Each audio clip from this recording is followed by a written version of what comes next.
Jeff has said so many smart things over the years, but this is one of the only really dumb things Jeff Bezos has ever said, where he said, you know, advertising is the price you pay for an unremarkable product. Why is the product delusion so pervasive? It is because Silicon Valley culture, and maybe Netflix is the finest example of this, like it's now technology taking over culture, taking over TV, taking over shows. Silicon Valley culture is so pervasive that everybody believes that the product delusion is the right way to think about things. And for someone like Bezos or Sergey Brin or Satya Nadella, it's true. But as we always joke, like, you're not Microsoft, you're not Netflix, you're not Google, you're not OpenAI, you're not Anthropic. Even if you were, I don't think the product probably is the only thing that determines it quite clearly. Like, Google still pays $10 billion a year to Apple to be the default search engine on the iPhone. So, but it is basically like this, the culture is determined by product people. And so everybody believes that the product delusion is the real thing. But for most people, it is clearly not the real thing. Right. On today's episode, we're going to go deep on the product delusion. We're going to start from the feed, talking about Netflix's acquisition of Warner Brothers. And the fact that Netflix, we think, is worried about YouTube. So it's AI or it's slop, e-content all the way down. Slop all the way down. Slop all the way down. Then we're going to introduce a mental model that explains all of this called the product delusion. The incorrect belief that the best product always wins. It's not slop, it's just easy. Then we're going to share a survey showing how prevalent the product delusion is and which departments are most likely to believe in the product delusion. Product believes in product, procurement believes in price. That's good. And we'll end in the Synthetic Salon with definitely not Mark Andreessen, but Park Andreessen, somebody very familiar with the writings of the legendary venture capitalist, to get her perspective. Who got distributed to death. Distributed to death. That's good. Very good. Buongiorno, Johnny. We're back in the laboratorio on the podcast. Look at these beautiful candles that nobody who's listening can see. Well, they're burning bright. They're burning bright. We also have new hats, which nobody can see, but thanks to Jeff, I think we've really upgraded our hat game. Yeah, your embroidered leather there is absolutely the classic. The stitching what a on touch. My Renaissance cap. What a touch. It's, I mean, it's astonishing. Astonishing. We're going to start with the feed, talking about the news of the day, which is Netflix's pending acquisition of Warner Brothers. Today, Johnny, we're going to talk about the product delusion, a concept that has fascinated us for many, many years and that you see play out countless times in countless industries, the product delusion, which is basically, in a sentence, the idea that the best product always wins. All you need is a great product, and that will assure you of business success. A lovely idea that I don't think comports with any of the evidence. Yeah, it's amazing how many times this idea resurfaces. It's one of those ideas like it just refuses to die. It's this one like perpetual myth. It's amazing. I would say the current moment or the current kind of event that is driving us to talk about this is a very fun one. It is the idea that Netflix is about to buy Warner Brothers for $82 billion or $100 billion if Larry Ellison and his son get their way. So who can say? But the core idea here, I would say, which is quite fun, is just that, like, you and I have had this debate forever. Who produces better content? Who has a better product for shows? HBO or Netflix? We have had this debate for years, and I mean, I think it's no question. HBO has the best shows of all time. They've got The Wire, season 4 of The Wire. I mean, I get choked up even thinking about it. It's got The Wire, it's got The Sopranos, it's got Game of Thrones. I mean, all the most premium TV is HBO. They invented premium TV. Who owns HBO? Well, yeah, I mean, listen, HBO's just sort of been changing hands for years, right? It got sold to AT&T, then it got sold to Discovery, and now it's getting sold to Netflix, right? So there's a very interesting insight. I totally agree with you, by the way. I mean, as you know, longtime Netflix shareholder. Yes. But and longtime not watcher of any actual TV shows. John's interested in the concept of TV shows and the economics of Hollywood. But just to remind everyone, John's only seen 3 movies in his life, which are Jaws, The Godfather, and Batman, the original Batman. Never take sides against those 3 movies. But seriously, I mean, this is the core idea, right? Like I've always been interested in the economics of it. I've not been interested necessarily in the excellence of it, right? And so this is what's fun about this is that, HBO is no question the better shows. It is the better product, unquestionably. And it is now getting bought by the sloppiest of all of these different kind of producers. It's getting bought by Netflix. So and Netflix, why does Netflix win? Because they have 300 million subscribers. They have distribution, which is much more powerful than product. Yes. And there's the amount of money they have to spend on marketing their shows is also much bigger, right? Absolutely. I mean, it's distribution like it's being pre-installed on phones. They have bigger marketing budgets. They'll have more theatrical releases now. I mean, and the funny thing about this, I was listening to Ben Thompson today talk about this, and I was like, kind of naively, I was like, wow, this is huge for Netflix. I mean, they get the Batman movies, they get The Sopranos, they get The Wire, they get so much good Game of Thrones. They have so much good IP, but what they're scared of apparently is YouTube. And YouTube has even more distribution globally than, of course, Netflix does. And even shittier content. The shit my son watches on YouTube is like so mind-numbingly stupid.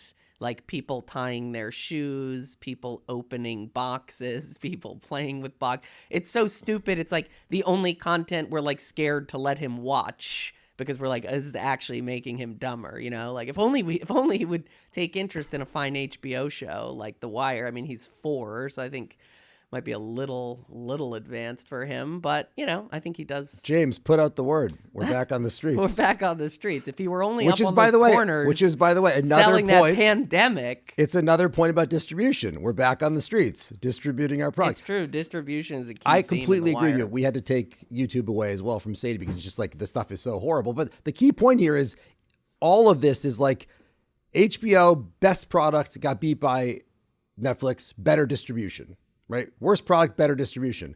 Netflix is worried about YouTube, which is yet again a worse product, but even better distribution. So like, it's quite clearly like the arc of this is very clearly a good enough product is important, but what really matters is incredible distribution. Right. I mean, you could almost think of this through the lens of like Oscars. Like, this is always funny with the Oscars. Like, whatever movie wins Best Picture, it's like usually some weird indie film nobody saw, right? So if that's the best movie, like if Moonlight, you remember that movie? Yeah, of course. Like, great movie, Great won movie. the Oscar. Yeah. Like, how many people saw that movie compared to like The Dark Knight, which I think lost that year, maybe even to Moonlight, right? So it's like, how come the things that are the best product never seem to be the ones that have the most commercial success, at least in the context of the entertainment industry? So I think in some sense you could say product sets the floor, but distribution determines the ceiling.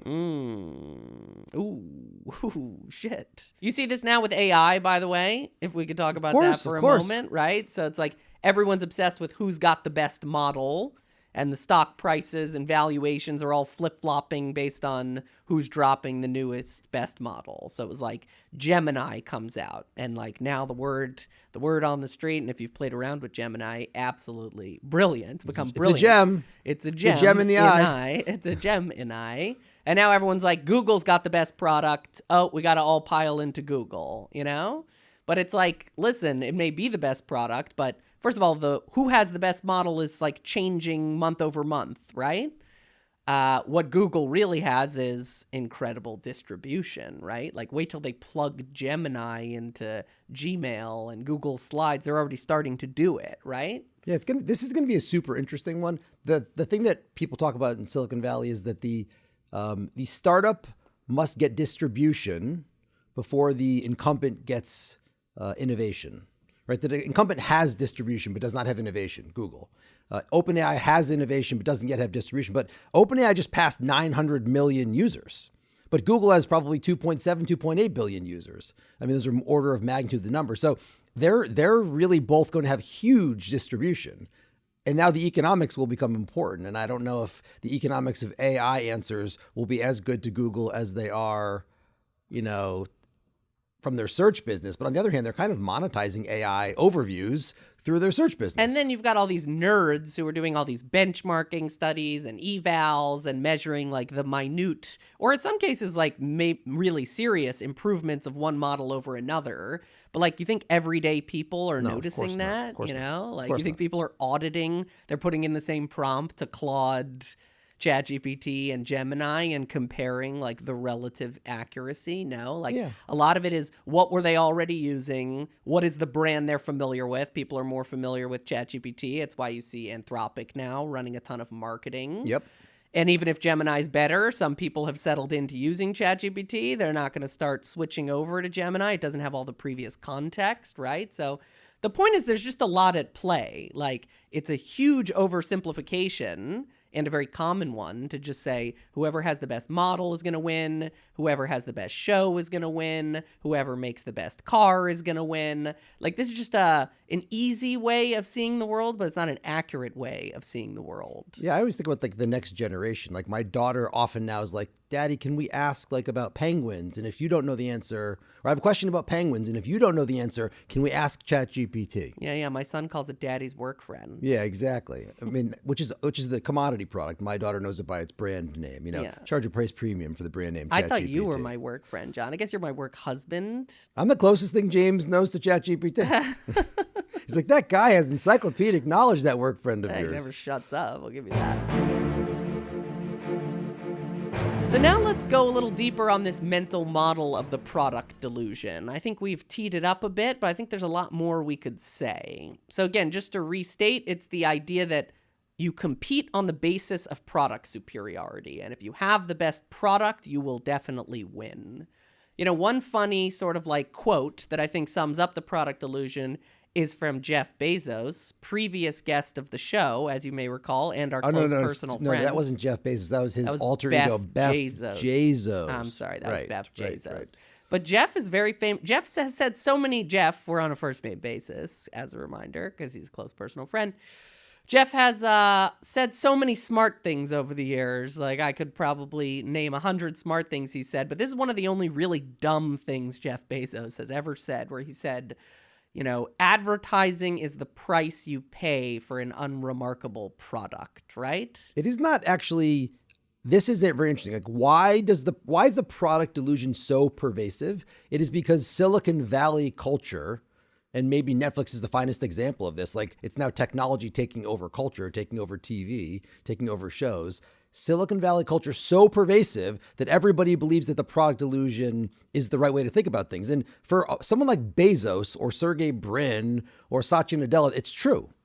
But as we always joke, like, you're not Microsoft, you're not Netflix, you're not Google, you're not OpenAI, you're not Anthropic. And even if you were, I don't think the product probably is the only thing that determines it quite clearly. Like, Google still pays $10 billion a year to Apple to be the default search engine on the iPhone. So, but it is basically like this, the culture is determined by product people. And so everybody believes that the product delusion is the real thing. But for most people, it is clearly not the real thing. Right. It's like everybody wants to be the tech companies because that's, you know, those are the Mag 7, right? Everybody's looking at the tech companies. The tech companies are all run by product people. Who do product people think are the most important people in the company? Product people, right? Of course. Spoiler on the data you're about to get. Product people, right? So Jeff Bezos, price you pay for an unremarkable product. Jeff's really had to eat his words here. Hugely embarrassing for Jeff. He must be crying himself to sleep on a bed of money because Amazon, of course, is now the largest advertiser on the planet Earth, right? And is building out more distribution centers than almost anybody in recorded history. Say, Jeff? Yeah. If advertising is the price you pay for a bad product, then you're now the largest advertiser in the world, right? I think this maybe is a good opportunity to bring in this idea of satisficing, right? I love satisficing, yeah. Satisficing is a fun idea because I'd say it's like one of the earliest hit ideas in behavioral economics, right? So if we were to tee it up, we'd say, you know, starting in about the 1800s, there was this idea of homo economicus, right? Which is the idea that people are purely rational. And that then if you just transfer that over to purchasing behavior, it means when they're deciding to buy something, they're basically running a cost-benefit analysis of how good is this thing relative to the other things I could buy. You know, is the price reflect that? Okay, if my calculations in my head are accurate, I'm going to buy this product. And then Herbert Simon introduced this idea of satisficing, for which he won the Nobel Prize. Is that right, John? He did. He did. And what is the idea? It's that people basically choose good enough products. They are satisfied by things that we're not so suffice. much homo economicus as we are like homo satisficis. So I think it also comports with a lot of the Ehrenberg Bass thinking on mental availability, which really is all just saying like people are lazy. Like if you want to choose a toothpaste or a cloud computing vendor, there could be 1,000 brands in the category. Nobody has the time to go look at every single product and evaluate their relative quality and then make a decision based on that. So they just kind of make these snap judgments. And this is true in the physical world. Like when you, as you say, when you go into to buy toothpaste, you're not reading the back of every toothpaste, to kind of figure out which one has the best ingredients, the best product. You're like, that one has scope in it. Or that one like will make my teeth look white. Or like, I just know that brand is Colgate, Palmolive. And it's particularly pervasive in B2B, I guess because they're complicated products, or maybe because in B2B you have to actually rationalize the decision you made to other people on the buying committee. So there's a very pervasive notion in B2B that people really are considering every vendor, issuing an RFP, and then evaluating the relative, product features and specifications. I think people also forget that, that's not usually an objective process.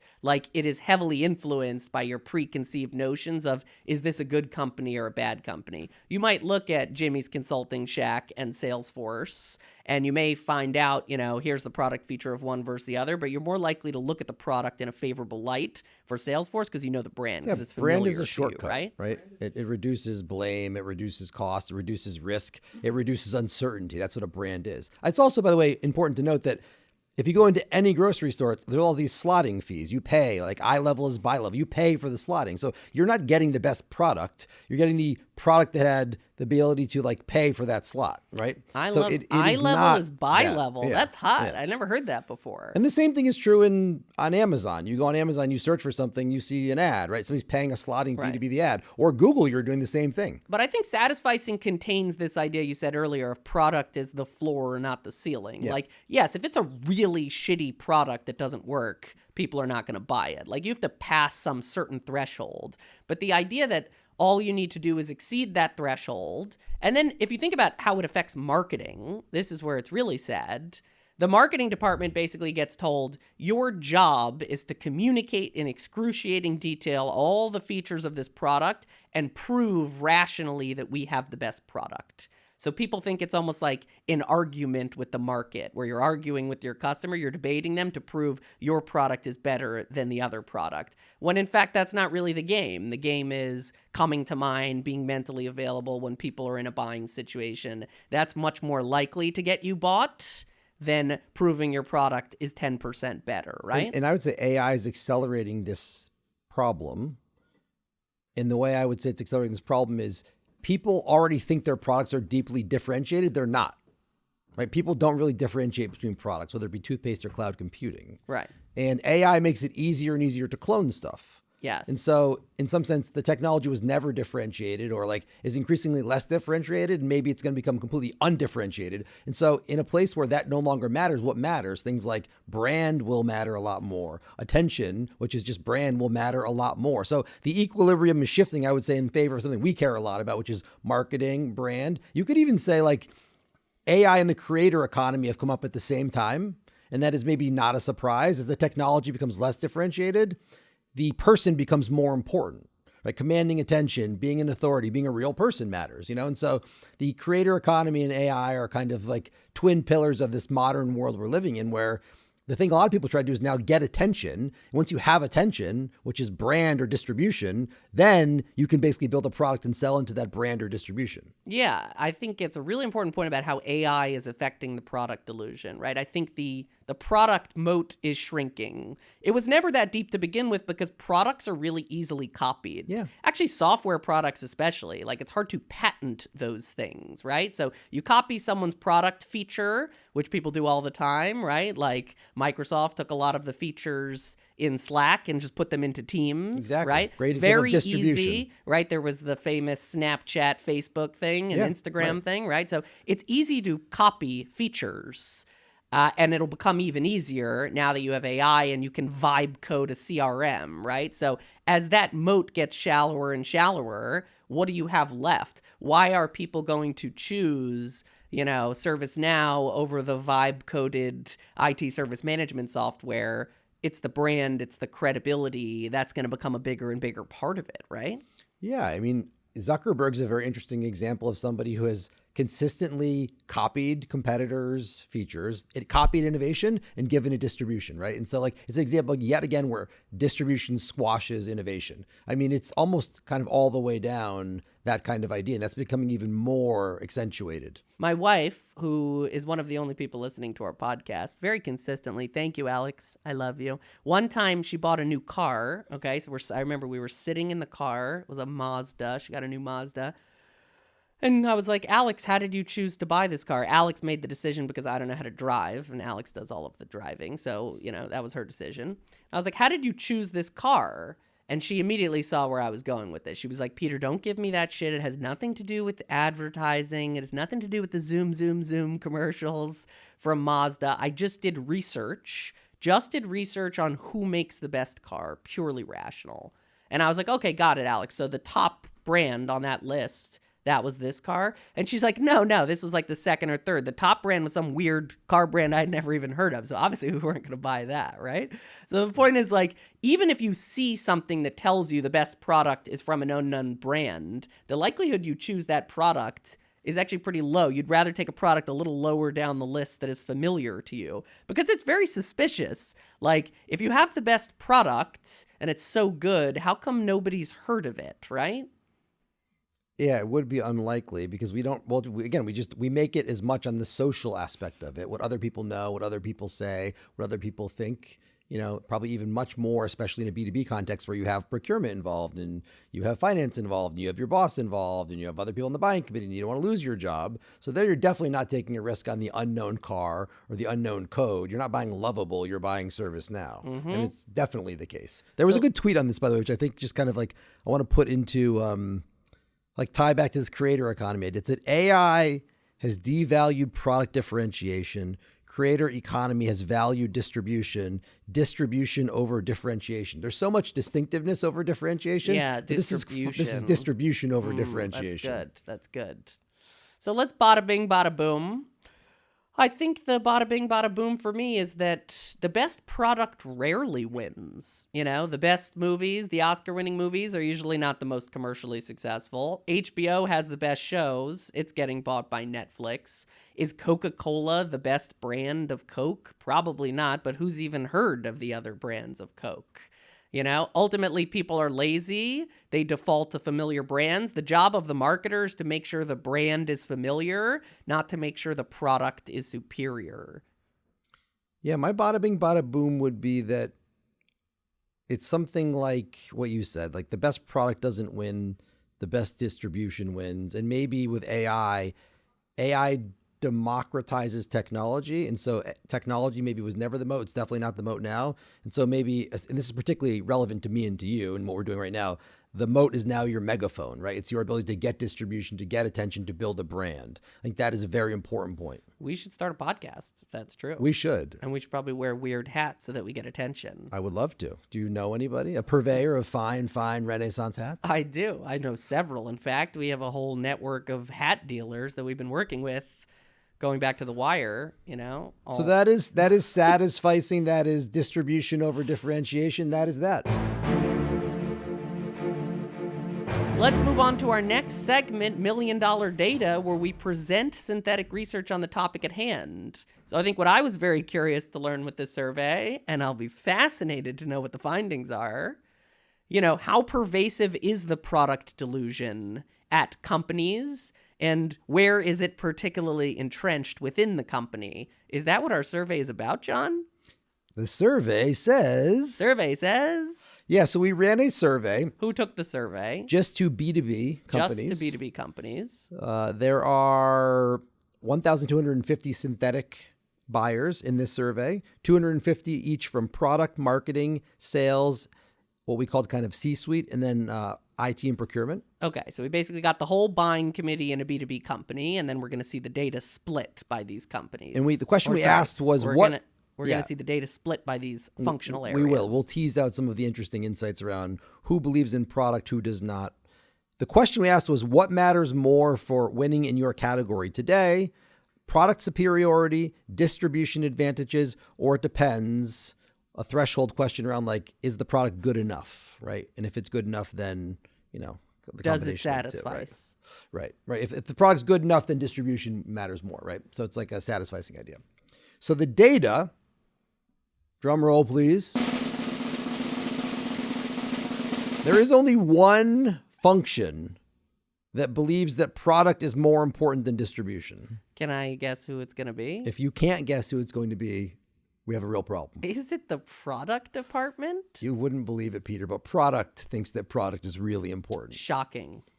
Marketing, much to their credit, believes 66% of marketers voted for distribution. 74% of sales voted for distribution, which makes sense because sales is distribution in most B2B companies. And marketing is also working closely with sales and is focused on events, focused on advertising, focused on sales or distribution. The executive team actually was kind of also in favor of distribution, but much lower. Only 56% of executives believe distribution mattered. They were more split on 24% product mattered most, and then 20% said it depends. So the executive committee is kind of really right in the middle because they do sit over all of this. Procurement does not really care about this. They're basically 58% distribution. And so they're a little bit more distribution heavy than the executives. The bottom line is across all of this, 27% of people voted for product, 58% for distribution, and 15% says it depends. But the only one that believed in product was product. 58% of people. So the majority of people did appreciate the value of distribution. Which makes sense. I mean, in B2B, sales is such an important part of it. Event marketing is such an important part of it. Like product does matter, but they're mostly, I would say, they're either product or engineering-led firms. Product or sales-led firms. But sales is a huge deal in B2B. Yeah, it's also sort of, I do find it surprising because I feel like I encounter the product delusion a lot. But then, yeah, when you think about it, it's like sales and marketing is always complaining about the product. Always. Sales is always like, the product's shitty, it doesn't do X, Y, and Z that our customers want. Marketing's like, product wants us to create some PR story about this boring, totally uninteresting feature. Right. So it makes sense. But I think what's not reflected in the survey, but just what we know anecdotally, is who holds the power.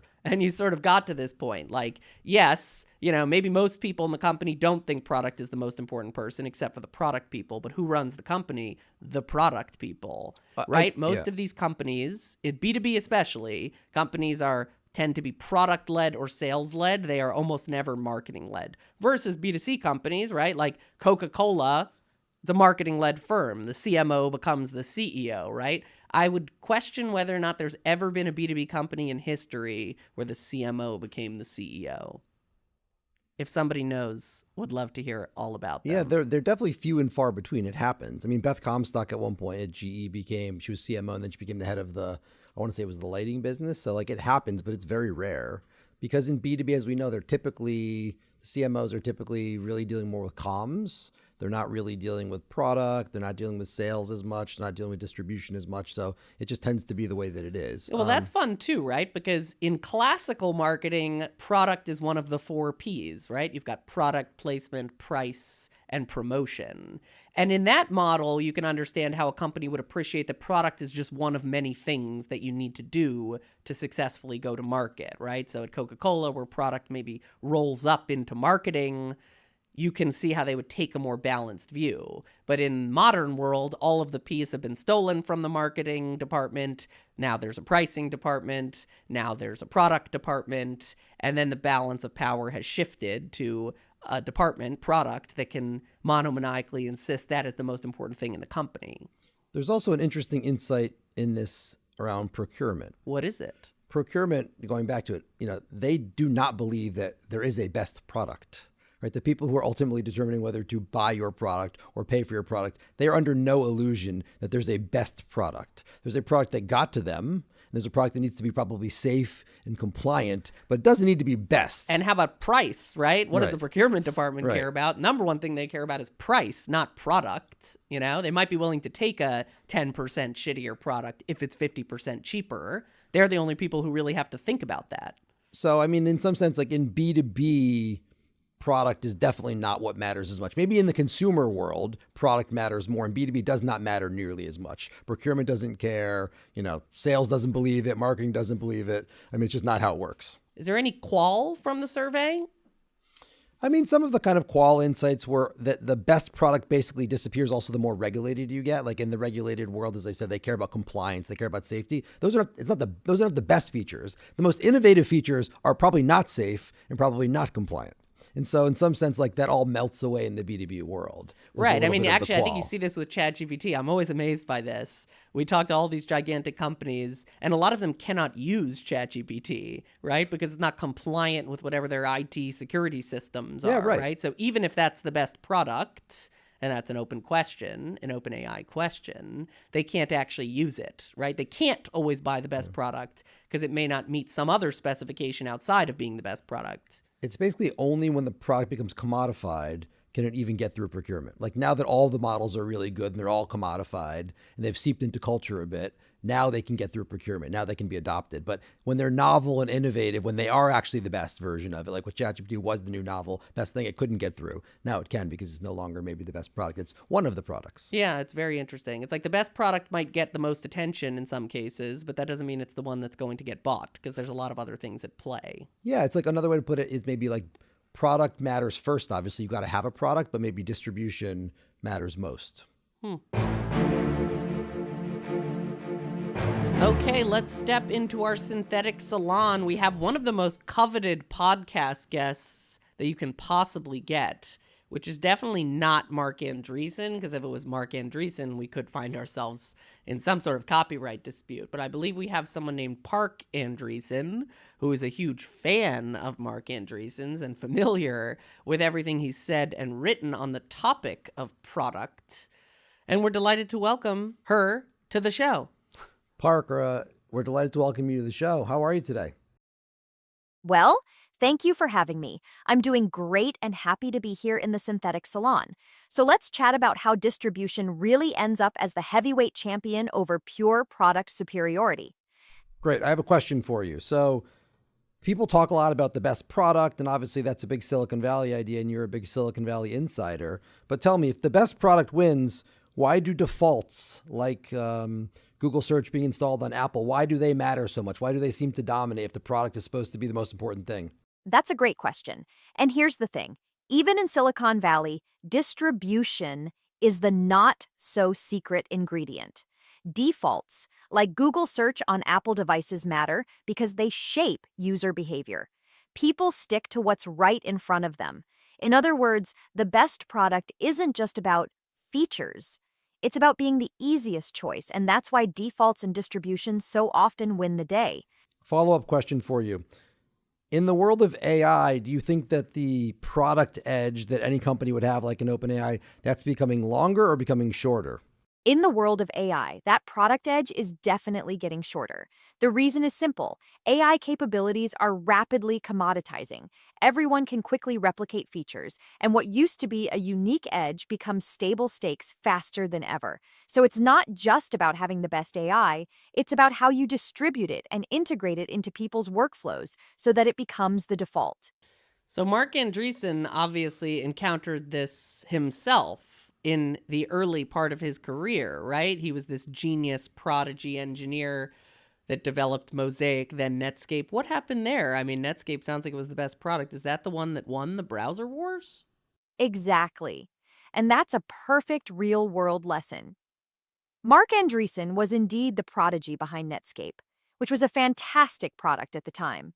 But did it win the browser wars? Not at all. Microsoft leveraged its massive distribution through Windows to bundle Internet Explorer, and that distribution muscle crushed Netscape. So Mark saw firsthand that even a brilliant product can outmuscle a juggernaut of distribution. I think the point she made about ease. I just come back to that idea. It all comes down to human laziness. It's like the best product is the one that's right in front of you. You know, whether it's right in front of you in terms of it's in your brain and it's immediately present or mentally available, or it's installed by default on your phone, right? The idea that people are these like super rational actors that are then going to go find the time to compare every browser, compare every CRM, it just does not comport with reality. It's a delusion. It absolutely is. It is a delusion. I mean, people do choose, as we said earlier, it's not homo economicus. It is homo satisficis. You know, people will take the camera that's in their pocket, which ends up being your phone, not the best camera out there. Like that's kind of been true over and over again. And it's all the more probably important in the world of AI. Bada bing, bada boom on the episode. Yeah, it's just product is one of many things. It's one of many P's. And the marketing department can't let itself fall victim to the product delusion. Understand product is telling you you've got to tell everyone how great the product is, but you got to feel comfortable pushing back and saying there's literally thousands of historical examples of times when the best product hasn't won because a good enough product was marketed better. Marketing, including both distribution, which is one of the P's, right? Placement, and that it's better advertised, so it's more mentally available. I think that's been true throughout all of history, and it will probably just be more true now in an AI world where everyone has an engineer and every product can be copied faster than ever. Yeah, product matters first. Everything else matters most.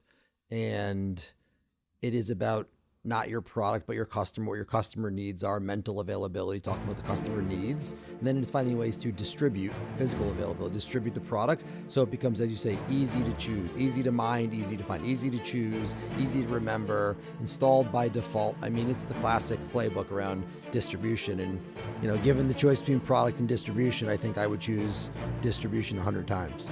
Thank you. Grazie mille. Grazie mille Ciao for joining for now. us. Ciao for now.